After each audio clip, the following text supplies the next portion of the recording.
नमस्कार, आज आपण पाहते ओल्या काजूची सालं काढण्याची सोपी पद्धत। त्यासाठी पाणी घेतलं आहे आणि हेच पाणी आपण उकळून घेणार आहोत। आधी गॅसवर पाणी ठेवून घेतलं, त्याला उकळी आल्यानंतर आपण हे ओले काजू आहेत ना त्याचे सगळे सालं काढून घेणार आहोत।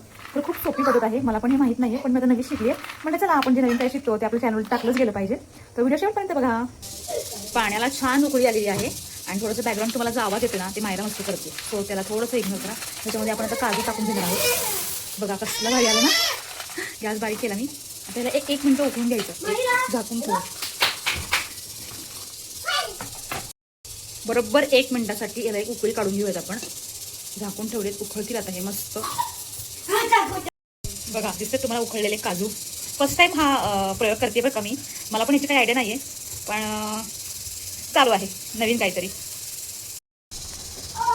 1 मिनिट झाला याला आता उकळून, आपण काढूयात। हे काढायचं कसे तर ह्याला पूर्ण थंड करायचं आणि याच्यावरची जी सालं असतात ना ते मग आपण सोलणार आहोत। तर हे खास काजू कोकणातनं माझ्यासाठी आलेले आहेत। तर ह्याच्या भाजीचा व्हिडिओ पण आपल्या चॅनलवरती टाकणार आहे, तुम्ही त्या व्हिडिओला पण छान प्रतिसाद द्या। चला, मग अशी उकळून घेतलेले काजू आता गार झालेले आहेत, ते बघा असे दिसतात। आणि हाताला थोडंसं तेल लावले मी। आता तेल लावून फक्त हे काजूची साल काढून टाकायचे आणि खूप इझी वर्क आहे हे, तेल लावल्यामुळे आणि उकळून घेतल्यामुळे खूप इझी जातं। हे बघा असा हा काजू निघतोय। आता ह्याची भाजी पण मी करणार आहे, पण त्याचा व्हिडिओ मी उद्या परवा टाकेल। आता फक्त मी काजू कसा सोलायचा हे दाखवत आहे। बघा आता अशाच पद्धतीने बाकी सर्व मी काजू करून घेणार आहे।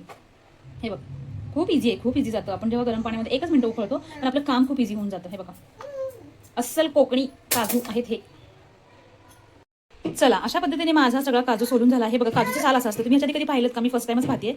आणि हे एवढे माझे काजू आहेत। आता ह्याच्या रेसिपीचा व्हिडिओ आपल्या चॅनलवरती लवकरच येईल, तुम्ही त्याला देखील सपोर्ट करा। Bye guys, take care, subscribe my channel.